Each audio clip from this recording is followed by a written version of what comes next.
This is Bucket Talk, a weekly podcast for people who work in the trades and construction that aren't just trying to survive, but have the ambition and desire to thrive. The opportunity in the trades and construction is absolutely ridiculous right now. So if you're hungry, it's time to eat. We discuss what it takes to rise from the bottom to the top with people who are well on their way and roll up their sleeves every single day. All right, welcome to this episode of Bucket Talk. Today we're here with Shane LaBedelle. Shane does everything hydraulics. Shane goes by the TikTok handle Shaner with 5 R's. Shane, welcome. Thank you. Glad to be here. Awesome. I'm really excited. Hydraulics was something crazy that when I was going through schooling in the automotive world, it is a whole nother beast. But I'd love to get down and dirty with you on your day-to-day and how you got your start. So let's start. Where are you based out of, your background, and how'd you get your start? So I'm based out of a little town in Texas called San Angelo. My dad, he started the shop in 99, so as old as I am. I'm 23 years. And like I said, I grew up in this shop. There was really no way of me finding this job. I'd like to say it kind of found me. Yep. That's cool. So, so Dad started the shop. Yes, sir. And he taught you everything you knew, or you went to school? How did you become the hydraulic wizard you are today? Yes, sir. I learned everything from my dad, Ronnie LaBedelle. It's a lot of on-hands job, and you learn as you go. Cool. It's mainly, hydraulic equipment. So backhoes, excavators, bobcats, loaders, dump trucks, stuff like that.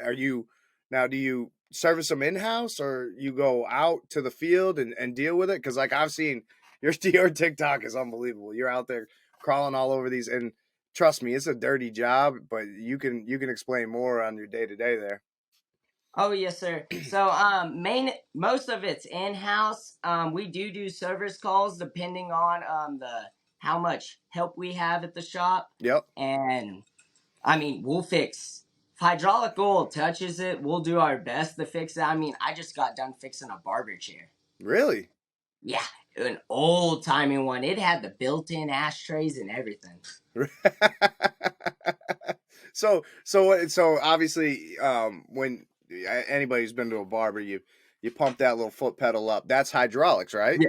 Yes, sir. It's a hydraulic-based chair. So that's like a pump jack, like any of those floor jacks that you see.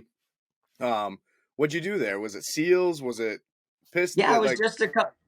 So there's actually two of them. So the first one, it was from a person who bought it off someone, and they had no idea what was going on with it. It wasn't working, so They typed in hydraulics and found us, and all it needed was some oil. And then I fixed another one recently. It's wild how often those two came in together. But it actually had to redo the seals and that, and it was pretty rusted, so that took a little bit of time in that, but got that going. So for our audience, hydraulics is pretty specialized. It is an area that is like a course for me when I take automotive, and for you it's all encompassing. So that's all you do, right? So yes, sir. Like pistons, all that stuff. Is there machining involved? Like, how deep do you get? Okay, yes. So, in long term, I do want to get into machining on my own. Yeah. But that's its whole other can of worms. So, like earlier today, I was working on a cylinder that one of the fittings was just completely smashed. So I had to cut that fitting off, grind it down to the barrel and that where it's all smooth, and then I had to find a fitting that matches it, and then I took it to a welding shop and they welded it up for me. But yes, sir, there goes to I straighten shafts, and that's scary because those shafts they either snap or they'll bend back. There's not much of an in between. So what's the craziest disaster you've seen out on the job? Now I've seen some pretty gnarly, like, excavator arms sheared in half and whatever. But I mean, I remember my first hydraulic experience, and it was on the return side. So for people that don't know what I'm talking about, it was on the no pressure side, right? So Yes. hydraulic pressure, it's upwards of thousands of psi, which a small pinhole leak could cut you. Yeah. You could end up with, what do they call it when you get Hydraulic injection. hydraulic injection? So essentially, it's so fine, it hits your skin, it penetrates your skin, and then you end up getting blood poisoning because of it. Yes, it will give you gangrene. Oh, really? Really? That's right. Yes, sir. And it just, you got to get to the hospital fast. So my three things that I don't like. Well, actually, I'll account a fourth, but my four things that I don't like. One is heights. The other one is steam. Steam will cut you in half. Yeah. Electricity, I don't mess around with. I don't like that neither. Other than 12 volt and 24 volt for all you car Yes. guys out there.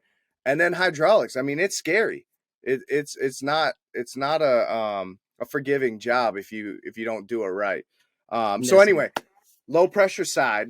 My first job, my boss was laughing his ass off. I'm pulling the hose off the reservoir. I don't know what we were doing. I don't know if it was changing hydraulic fluid and everything. Tow truck was chalked. The bed was down, so everything was safe. He wouldn't let me get into a position that I wouldn't be safe. But anyway, I dumped, I don't know, 20 to 50 gallons all over me. And I'm sure you do that on a Hey, it regular happens to basis. the best of us. It happens to the best of us. You gotta learn through fire. So, how do you stay safe on the job? I mean, every piece of equipment is potentially a new experience. I'm sure you've been in some pretty hairy stuff. Tell me one of the hairier situations you've been in. So, some of the most sketchy situations I could tell you is when I'm working. I just honestly made a video on it recently. It's when I was working on one of those dump trailers. Yep. Oh, And really? I had to pull that. Yes, yes, sir. And I had to pull that cylinder. And I mean, those trailers, they have a little lever that just folds up for a safety. Yep. But it's not that tall. So I would get the forklift and I put the forklift under it. I mean, the forklift technically wouldn't really hold it as much, but it probably would have gave me enough time to get drop out of to there. the floor, Yeah. to drop to the ground at least. And then I go to the very end and I'll put blocks of wood just to, like I said, if it doesn't hold it, it'll at least delay the time to where I can get safe. Yeah, right in the pinch point. Yes, sir. Yep. And some other things is like you just gotta just be cautious. Like so I've had a couple hoses blow up on me. Yeah. But it's never been enough pressure to hurt me because I mean, like I said, like I was working on it was a boom cylinder on a John Deere 310. And like you just put that bucket down and then you go back and wiggle the handles, make sure all the pressure's gone and that, but there was still some pressure left and like there's a video on it as well, but I was just turning it in and then just boom. Just got a little oil shower. Yeah, I mean, I've operated and we've had some dry rotted hoses or something that was a chafe through, and you just see it and it's an explosion. And then, if you could get the bucket to come down, crashing down or whatever. And hydraulics is funky, man. It'll do some crazy stuff. It's wild. And like I'll see people will tag me in videos of people trying to break the main line with like this big piece of machinery, like when the boom is up. Oh, And like geez. they break the line and crashing down. Like it's scary. So You don't know what you're doing. for all you DIYers out there, when it comes to hydraulics, you better know what you're doing because you can get yourself into a hairy situation. So back to your pops, right? So you and your pops run the business now, or you work for your pops, and then where do you picture your career going? Are you the next man in line, or you're good where you're at now? I mean, give me a little bit of that. No, so I'm gonna be the next man in line. I mean, Dad keeps saying I still got another 9 years in me. I'm like, "Yes, Dad." Whew. And he took his first vacation ever. I don't think he's ever taken a vacation, and so it's just me running the show right now with one other worker. So what's that like? I mean, have you kind of grown in the position, or is it kind of like a rude awakening, if you will? Like you're like, shit, Dad's gone. Now I don't know what to do. Or does all the years of experience kick in, and it's like another day in the life? Oh, to me, it's just another day in the life because honestly, Dad, he's up there in the age, so he's kind of the gopher. Go for this, go for that, go for lunch, get all the parts and everything. And just my biggest thing is trying to keep him out of harm's way because, I mean, I bounce back a little quicker than he does. So Yeah, yeah. just to keep him healthy in so he can teach me every bit that I can get out of him. That's actually a good point. I mean, some of these old timers, I mean, they're good to have around. They may not be the fastest. Um, they may not have what it took, years ago, but they still got the knowledge to pass down. And I mean, they've seen it 1,000 times. And back in the day, I'm sure it was a lot less safe than it is today. Yeah. Oh yeah. That's crazy. So, you own any pieces of equipment yourself? I don't. So Dad, bought a couple pieces of equipment. We have a gel skid steer, an old Mossy Ferguson backhoe that needs a lot of work done to it, and I've kind of taken those on to where they're gonna become my project, but I'm gonna help Dad out. Yeah, I saw a Massey Ferguson tractor that I had my eyes on. I got a farm up here, and um, yeah, they're beauties. The old Oh, there's some technology. unit. They got some power, and it's just They no computers. It is just It's beautiful. oh yeah, It's absolutely. amazing. Absolutely. So I see you sit in the office. Um, that is a place that's sometimes a little daunting for us. We're hands on. We're out in the field. We're doing what we got to do. But I'm sure you have to deal with customers. I'm Yes. sure you have to deal with contracts with people out in the service industry, whether it's parts distributors or what have you. Um, do you like doing that or no? Oh, I love every bit of it because I mean, well, Dad. So we just upgraded to a different card reader. He doesn't know how to run it.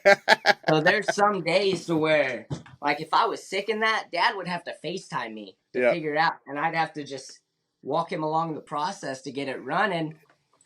And I mean, I make the order every day towards closing. Yeah, I'm kind of both office job and hands on. Make all the tickets and That's crazy. And do you do it by computer or you still by hand? by hand. Yes, sir. We have all of our customers' names in a notebook. Dad is trying to go as long as he can without going to You computers. gotta respect the man for that. Old Oh, school. I do. So It's a little nerve wracking. I mean, this could be so much easier, but well, that's where you gotta innovate. You gotta like, hey dad, this is what I'm gonna do. I'm gonna get this a POS system. We're gonna put this in. Yeah, but yeah, you gotta take them out of their comfort zone slowly.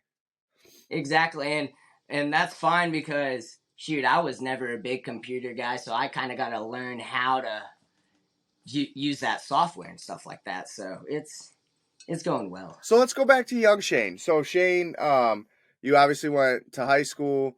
Out of high school, did you go right into the family business, or was there a little bit of rebellion? Didn't want to do dad's job, went to work somewhere else, or has it always been, I know what I'm gonna do, and this is what I meant to be? So growing up in that, like we grew up on a little farm in that from a working family. All my aunts and uncles are farmers, and that so. growing up, all I knew was work. Yeah.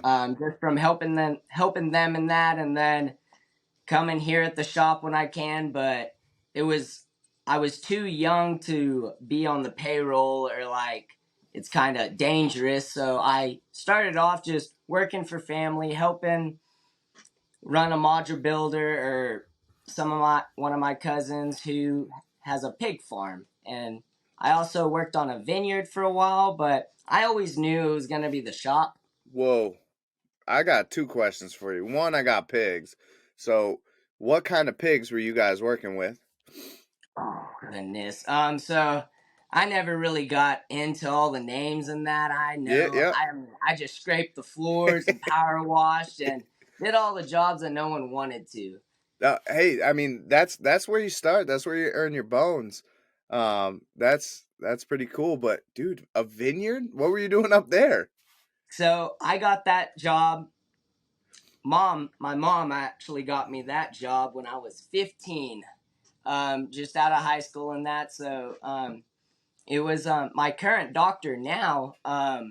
He wanted to start a vineyard because growing up he always wanted to be a farmer, but they didn't own land, and his dad told him, "Well, you gotta pick something small." So I helped him build his vineyard from the ground up, like Yeah. running all the wire, clearing all the land. And now I still go out there in the summers on a Saturday that I'm free or something, just to go help out, just pick vines. No, so I don't want to get away from the hydraulic aspect, but I don't know if I'll ever get anybody on this podcast that's working in a vineyard. If you're out Oh, there, I'd it's love. interesting. It's very interesting. It is because there's so I'm up in New England, so I'm up in Maine, Mass, New Hampshire, Connecticut area, and there's a lot of smaller vineyards. It's not like out in in California and those areas. So there's like blueberry wine. There's a whole bunch of smaller stuff out here, and I've always been fascinated by the process and grapes. Is that what you guys were obviously working with? Yeah. So Yes, sir. grapes are they're very sensitive to climate, and like I've heard out in California people losing their entire crop for the year just because of frost or some sort of setback that sounds so minor, and it's almost like a snapshot in time. How did he protect against all that, or was it? A lot of it was just doing. He didn't take in more than he could chew, if that makes sense. Like Yeah, he slowly expanded by acre. yep, So, and just to protect it was just different types of spray and all that. I mean, the climate down here it works. yeah, pretty consistent. Mhm. That's I mean, cool.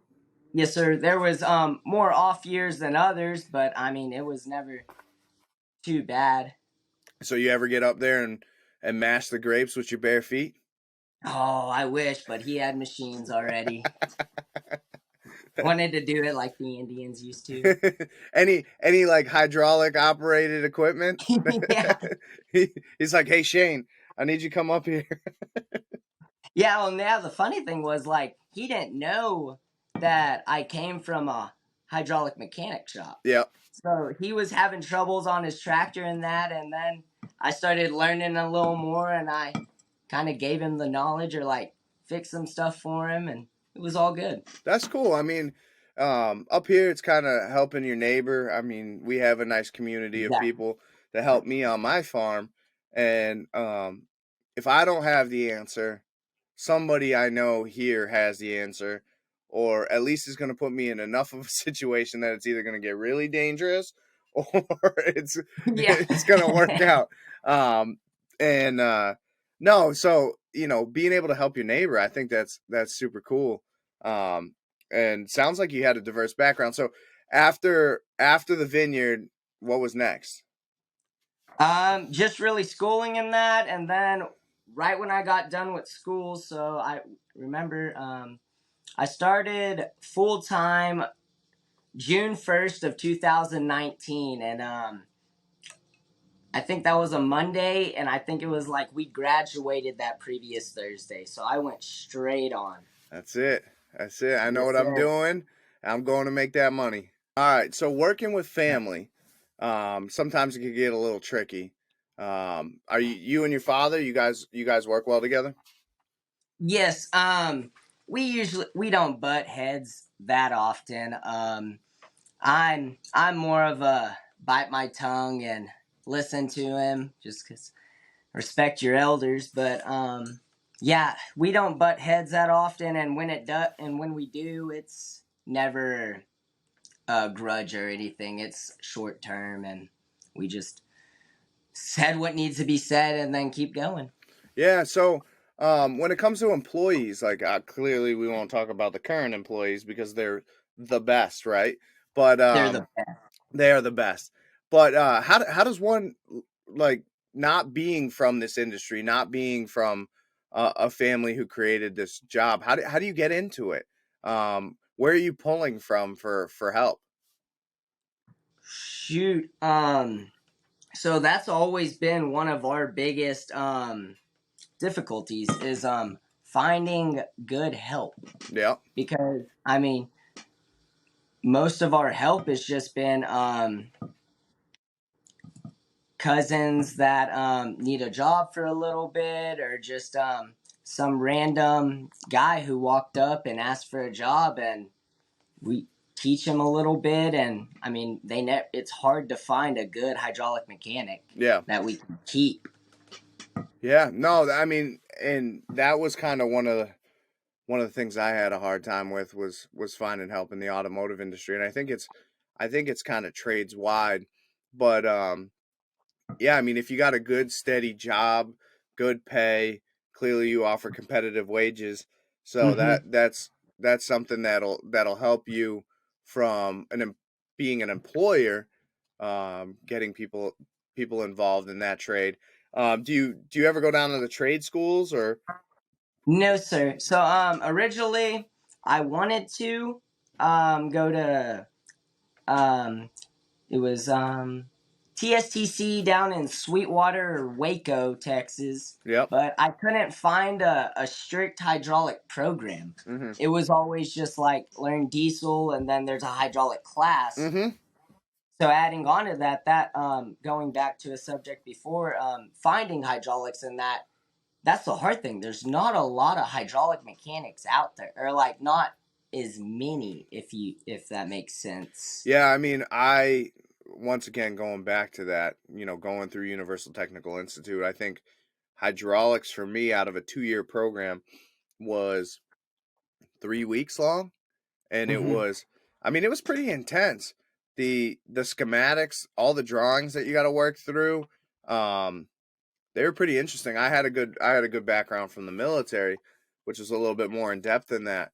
But yeah, I mean, I couldn't imagine potentially getting a job within the hydraulic industry other than crimping hoses and you know working on replacing seals and what have you to start off. But is that kind of what you're looking for like a new employee? Is it just somebody that'll jump right in and you'll teach them the rest? Yes, I would like to find someone that knows the basics of hydraulics. That's not someone that just comes in and goes, I know how to turn a wrench, but that actually understands it. Like I could give them a cylinder and they could fix it. Okay. And Yeah, I mean, no, I mean that makes sense because there's obviously there's a lot of safety things to it. You really can't just take it apart and hope for the best because there is there is a lot of issues that you can run into, hazards wise. So you got to have a good foundation in that regard.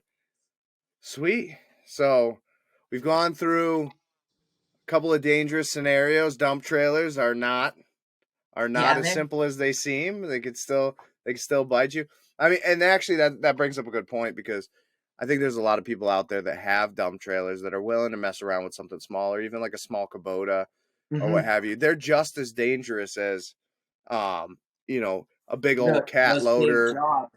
Exactly. And I mean, to this day I still hear about um and God rest their souls, but I hear backyard mechanics working on a dump body, and then done. Crash and burn. Oh, dude. And that's always been my fear. They got tools out there now. Keep that dump body propped up. Throw as much shit in there as possible to allow you to get out of the way. Hydraulics can be unpredictable, but at the same time, if you know what you're doing, they're a little bit more predictable than you would think. But yeah, and then the other side of things people don't realize is cleanliness of hydraulic fluid. So, you know, diesel oil and a few other, I mean, even diesel fuel, the micron filters and everything have a little bit more tolerance. But when it comes to hydraulics, I mean, it's pure as pure can be. Yes. So like you could get some water in there, water in the system, and it could ruin that whole system. You need to drain the whole reservoir and clean out everything. Just depending on how much water you get in there. Yeah, water, sand, like any Oh yeah. debris. And that's what's kind of cool about hydraulics is hydraulic fluid doesn't compress, or compresses at a lesser rate than say water or Mm-hmm. other fluids. So it allows you to push that cylinder, out under extreme pressures. And to your point, you get water in there. Well, now that water compresses a lot more, and you'll get sag in the boom or whatever, and it creates a more dangerous situation, I guess, if you will.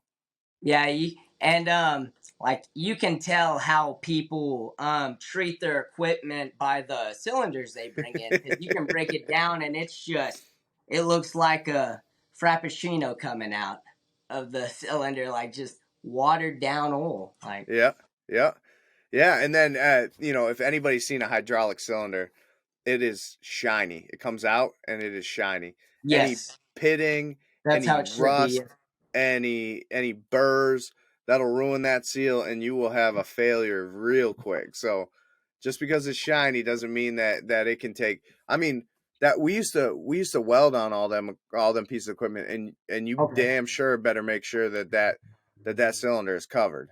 Yes. Oh yeah, because that's why I hate using heat to like break open a gland in that, because that heat will just melt all the seals in it, Yeah. and that's a doozy and a half cleaning out those grooves. And so that's, I like leverage. If I can get by leverage, Well, I golden. mean, what are you, like 120 pounds soaking wet? So you need a lot of Five leverage. five, $120. Got to throw a lot of rocks in the pocket. Just need a bigger bar, a pipe on a Just pipe, and you're good to another go. bar.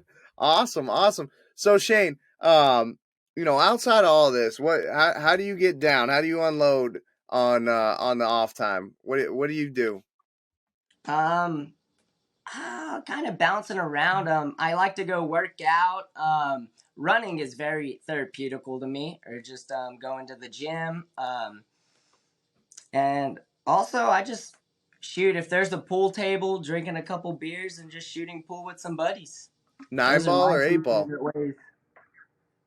You a 9 ball or 8 ball guy? 8 ball. No 9 ball, huh? No, not. I haven't played 9 ball yet. I've heard of it and that, just haven't got to it yet.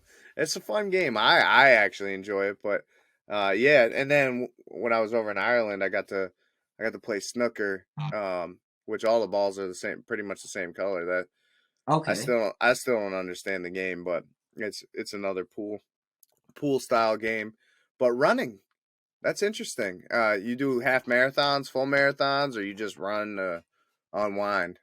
Run to unwind now. So back in high school and that, I was a big runner. I mean, cross country and track were my sports.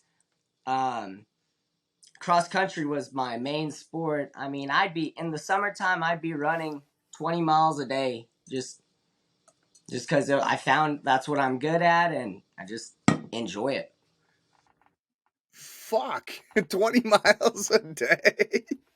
Yes, sir. And then I ran into some injuries, so freshman year, I tore my calf, and they didn't think it was a tear. They just thought it was a super bad strain. Yeah. So we tried to fix it as a strain, and we didn't figure out it was a tear till about a year later. And then I just having leg problems and that, so that's why I got into a gym, because I love working out and I can't run as much as I was able to. Yeah, I mean, I hate running. I'm like 250. This body ain't built for running. Yeah. That's wild. So, I mean, what do you do? Like 20, I can't even wrap my head around it. Like I'm so, whatever you want to call it, ADHD, that I couldn't. I mean, 20 miles is what? Couple hours, 3 hours? Let me rephrase. So 20 miles in a day. So I do 10 in the evening to 10 at night, or 10 in the morning to 10 in the evening. Um, I'll tell you my little Forrest Gump story. So this was just a random day of the summer. I just went out for a run, and I just didn't stop running. And next thing I know, I stopped at 13 miles. And I was like, oh, that wasn't planned, but Dude, so not only you're a glutton for punishment, not only are you in the hydraulic industry, but secondly, 10 in the morning and then work a day, and then I'm going to do 10 more miles at the end of the evening? whoa. This was back in high school when I didn't have to work hydraulics. This is You're an when. you're an animal. That's why so the verse that I have on my pack is 1 Corinthians 9:27, which is um let me back up 2 verses actually. It goes from 1 Corinthians 9:24 to 9:27. Do you not know in a race all runners run, but only one gets the prize? Run in such a way as to get the prize. Everyone who competes in the games goes into strict training. They do it to get a crown that will not last, but we do it to get a crown that will last forever. Therefore, I do not run like someone running aimlessly. I do not box like a boxer beating in the air. No, I strike a blow to my body and make it my slave, so when I preach to others, I myself will not be disqualified for the prize. Damn. And to me, it's just a big self-discipline verse. Interesting. Damn, I got to read Corinthians. It's a good book. I guess I, I need a little self-discipline in my life. That's wild, man. Holy shit, dude. I still can't get over it. That's all. That, how many miles do you think you've ran In in my your lifetime? lifetime? Oh, that's going from. Yeah, I know. I could tell you how much beer I drank. I don't even know if I could tell you that one. They're I'm at both a least large variety. I'm at least to one of them big propane tank trucks now. Oh yeah. Goodness, I don't know if I could give you an answer on the miles I've ran. You had to have run across Texas at least by now. Yeah, I would think so. Yeah. Oh, golly, that's a stump of a question right there. Well, I didn't say it was going to be an easy podcast. Oh yeah. Shit, dude, that's crazy. Yeah. So running, working out, that seems to be a trend for a lot of people in the trade. You got to respect it. Got to stay in shape. This job ain't easy. Obviously, too, a lot of people don't realize the mental aspect, the toll it takes on you. I got a short fuse, and I'm sure a lot of people that are listening to it do too. And I've had my back against the wall on some things, and like you said, that that flange nut or whatever you want to call it just won't Mm-hmm. come loose. You're heating it, you're beating it. It's hot out or it's pouring out, and it's your day is not going right. And something that can take 3 minutes has taken you all day, and you're looking at a second day of doing this.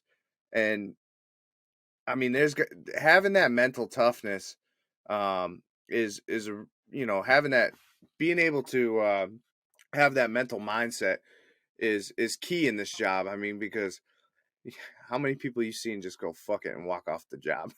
Like Yeah. this isn't for me. So, and Oh, you got to do this. we've had a couple back in the day, or like Dad did when I was still growing up, and that like some people just say, "This ain't me. I'm done." Yeah. But Yes. yeah, the best. I'm sorry. No, no, no. Don't be sorry. It's just more like to be able to get through the day and then Mm-hmm. do it day in and day out, and then do this for a career.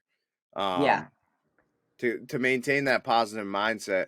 I've heard a lot of people, from working out to shooting to all sorts of sports, hell, even to drinking. I mean, Yeah.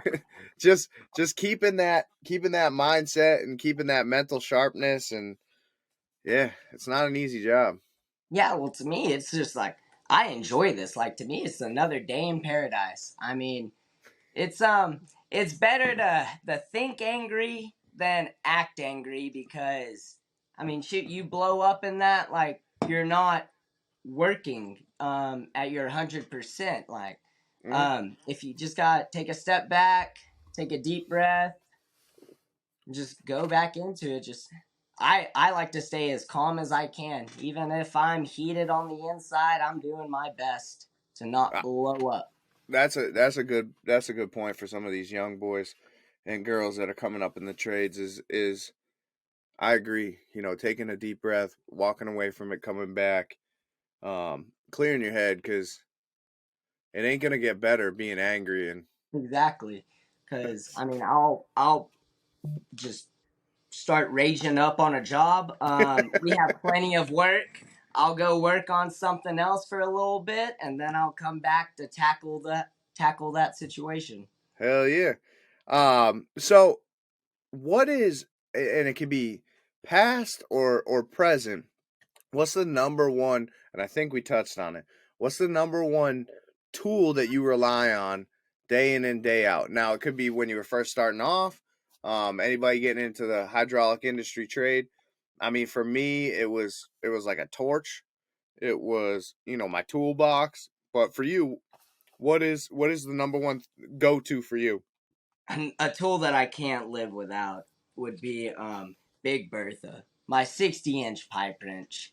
I mean, because like I said, I'm more keen to leverage because I Yep. hate using heat because it melts the seals. So I'll go leverage, and I mean, I have Big Bertha, and then I have two cheater pipes that are taller than me that I Yep. will throw on Bertha to get that leverage to break that top gland or break that nut, whatever I need to do, and um, so I would say get a strong pipe wrench. You need a tough pipe wrench because I mean I've snapped those cheap ones that you buy. Yeah, I got a nice Pittsburgh one from Harbor Freight. Yeah, those don't last long here. that's my Big Bertha. I don't need it. I don't need it much, but yeah, no, I can see it. And fucking the nut always loosens up on you. The jaw gets too Yeah, big, and you're slipping off it. So obviously, yes, investing the money in the right tool, and the right. Yeah, that you're gonna go to day in and day out. For me, it wasn't, so I could get away with a cheaper version of it. But for you, it sounds like yeah. You need paying, those quality tools for the job. yeah, and then a big galvanized fence post pipe that fits over it. Oh yeah, I mean the pipe is just an old cylinder that we cut the ends off of, and Oh no shit. yeah, that's what our cheater bars are. No give. I'll show you Big Bertha real quick. So here's Bertha. Yep. Give a We little. we taking a tour of the shop for Yeah, everybody we'll do a out little there. tour of the shop. So that this is Bertha right here, my Hell pipe, yeah. and we have a good little strong vices or key tool. This is my main vice that I use the most. Just Yep. this is a Richard. This guy. is older than I am. It's had to be repaired a couple times, just pure cast iron. Yep. And then I got another rigid chain vise, some Wiltons. Oh, Wilton bullets right there, baby. Oh yeah, and then upstairs is where I keep my large variety of seals. Nice, nice. And All right, let's get to this. Let's get to this excavator. yes, sir. So, as Shane was saying earlier, um, some of the toughest jobs in the hydraulic industry are getting to that fitting. You can see it, but there are about 50 90s that come off of it, and you got to get that one hose that's blown. And we're going out there. We're going to go take a look at this thing. So let me get the name of it. Little mini. So Wacky Nelson.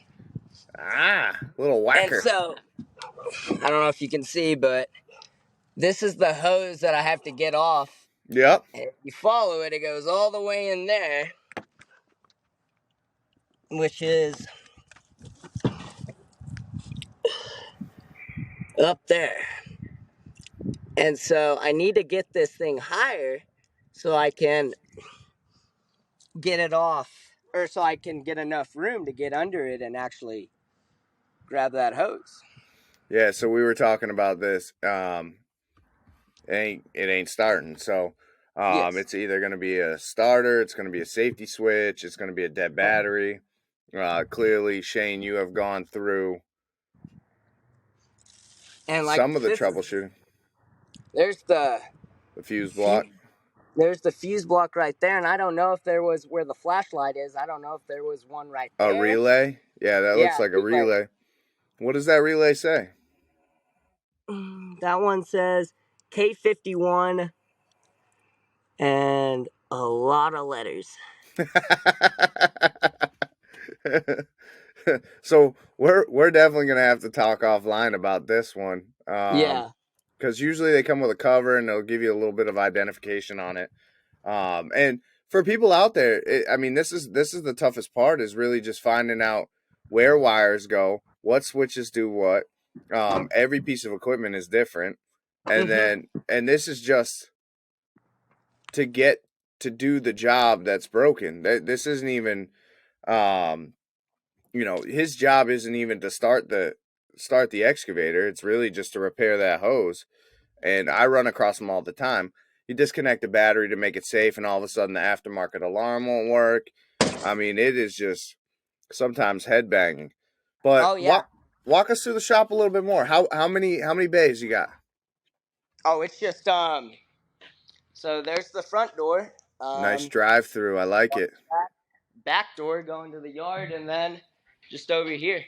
Woo, Not too big of a shop. I mean, that's one of my goals in future is expanding, turning the back lot, or we have a big overhang outside, and closing that off. Yeah. Make more shop, and I'm working on trying to get the land behind us, because that's we have the most use for that, so I'm trying to get that. Yep. No, and that's cool. And you got a pretty clean shop for a hydraulic shop. Oh, you should have seen it a couple weeks ago. I hate working in clutter, and being in hydraulics, that's hard. So I do my best to clean. I mean, there's days where I'll stay up till 3 a.m. cleaning this place just because it makes my life that much easier. Hell yeah. All right, we're up top. These are all fittings and everything? All my seals, just hydraulic seals. Are they pretty standard? Yeah, so over here is the U cups, which is the most or is the the main seal in it. Yeah. And so they're all metric, and then I have metric wipers down there. I have O-rings over here. Yeah. And for a lot of people out there, they don't realize that you have to work in not only metric but American, correct? Yeah.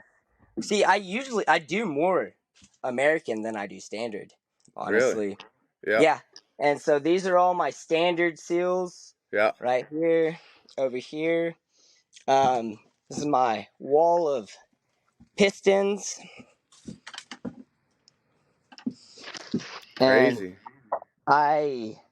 we had a bunch of seals, because we at one point we weren't the most organized, so the seals kind of just went in buckets. Yeah. So my project right now is individualizing all those seals, Yeah. and then I'll start putting them all up. Yeah. Nice. Nice. Great shop. Looks awesome. Thank you. Hell yeah, Shane. It looks like you got a class act operation over Doing our best. there. Awesome. Awesome. So, we're at the end of it, and I really appreciate you taking the time to dive into the hydraulic industry. You know, anything from crimping hoses to just general safety, and then learning about your life on the vineyards. But if anybody wants to get a hold of you or ask you more questions about what you do from start to finish, where can they find you? I would say probably my Instagram would be the best. Yep. I don't know if you have that pulled up to where we could. It's just my first and last name. So Shane Shane LaBedelle. LaBedelle. Shane LaBedelle, yes sir. Awesome. Yeah, just DM me through there. That's where I see most of my DMs. Hell yeah. Sweet, sweet. So Shane, thank you for being on the podcast. This has been wonderful. And good luck. Stay safe out there. Yes sir, thank you. And as a special thanks to our loyal listeners, we're giving $10 off your next purchase of $60 or more at BRUNTWorkwear.com. Use discount code BucketTalk10. That's BucketTalk10